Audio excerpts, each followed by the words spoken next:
We read a poem nearly every week here in worship at Community UCC. Today, as we listen to our poem for the morning, I would invite you to participate in the poem by doing what the poem says in the beginning. It says, "Cup your hands together," like this.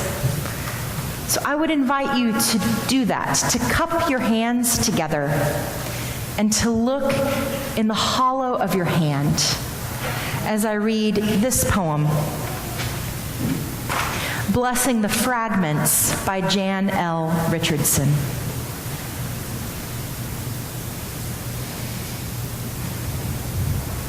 Cup your hands together, and you will see the shape this blessing wants to take. Basket, bowl, vessel. It cannot help but hold itself open to welcome what comes. This blessing knows the secret of the fragments that find their way into its keeping, the wholeness that may hide in what has been left behind, the persistence of plenty where there seemed only lack. Look into the hollows of your hands and ask, what wants to be gathered there? What abundance waits among the scraps that come to you? What feast will offer itself? As we prepare for the word preached, would you join with me your hearts and minds in prayer? O God, may the words of my mouth and the meditations of each of our hearts be found acceptable in your sight, for you are our rock and our Redeemer. Amen. You all send me every year to Festival of Homiletics, and this past spring, it was in Washington, D.C. We were gifted with being able to be addressed by Senator Cory Booker. I was very moved by what Senator Booker had to say. He was speaking about his faith and the way that his faith shapes his vision of the world. I was moved to tears several times. And lo and behold, this past Friday, when I turned on my Being podcast, as I always do, Krista Tippett was interviewing Cory Booker. He retold a story that he told to us in Washington, D.C. It was about what happened when he moved to the neighborhood where he still lives. And when Miss Jones, whose son died as a result of a gunshot wound there in the apartment complex where she still lives. What happened when Miss Jones took him outside into the neighborhood for the first time. He said that they were standing there on Martin Luther King Boulevard with Miss Jones, and she checked him hard because she looked at him and said, "Describe the neighborhood." And I described it like this, he says. "I see drug dealing and the projects and abandoned buildings." And he went on and on. And when I heard him tell this story in person, he said that she looked at him and said, "I can't help you," and walked away. He went after her, and that's when she said to him in a very curt way, "Boy, you need to understand that the world you see outside of you is a reflection of what you have inside of you. And if you're one of those people who only sees darkness, despair, that's all you're ever going to see. It's all you're ever going to be. But if you see hope, opportunity, If you're stubborn enough to, every time you open your eyes, see love and the face of God, then you can be a change agent here.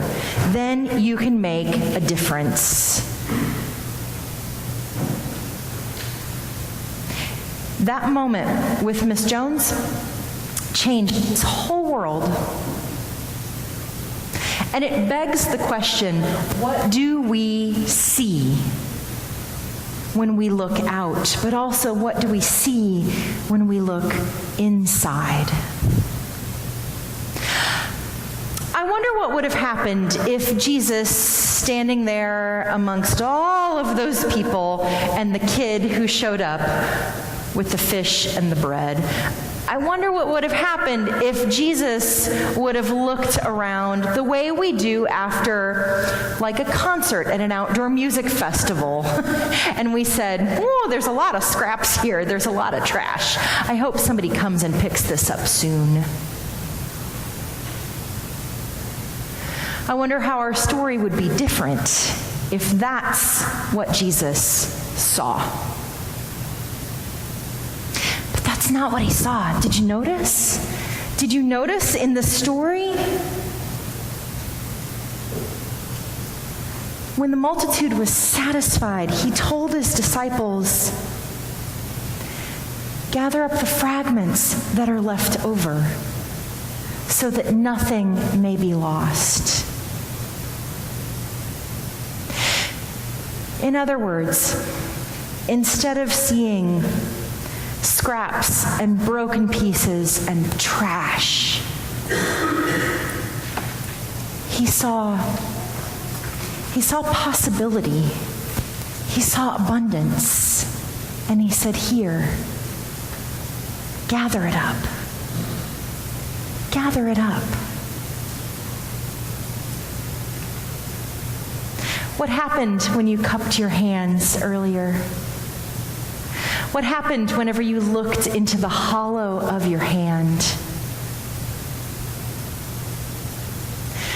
What happens when you look over the landscape of your life and you see the leftovers and the fragments and the things which otherwise would be trash? Do you say, oh, I hope somebody comes and cleans this out soon? All these things, all these broken pieces inside of me, they need to be gotten rid of. Is that what you say?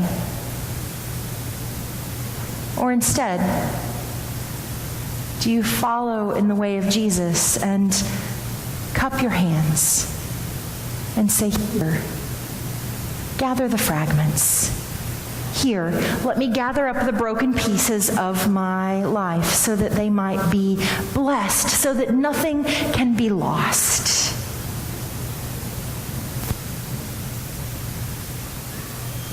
Miss Jones was right. The way that we look at ourselves, it's the way we view the world.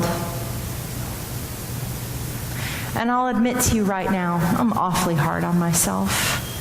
And so it's no wonder that then I'm awfully hard on people, because I didn't learn so much to gather up the fragments and the broken pieces and the scraps so that nothing could be lost. But what's lost can always be found.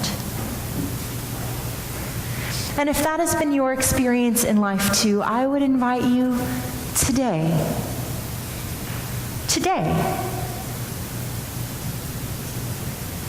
to cup your hands. Would you do it again? Cup your hands together, and you will see the shape this blessing wants to take. Basket, bowl, vessel, it cannot help but hold itself open to welcome what comes. This blessing knows the secret of the fragments that find their way into its keeping, the wholeness that may hide in what has been left behind, the persistence of plenty where there seemed only lack.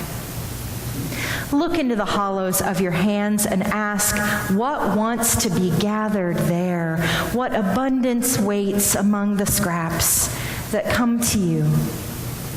What feast will offer itself? Oh, friends, it is the feast of compassion. May it be so. Amen.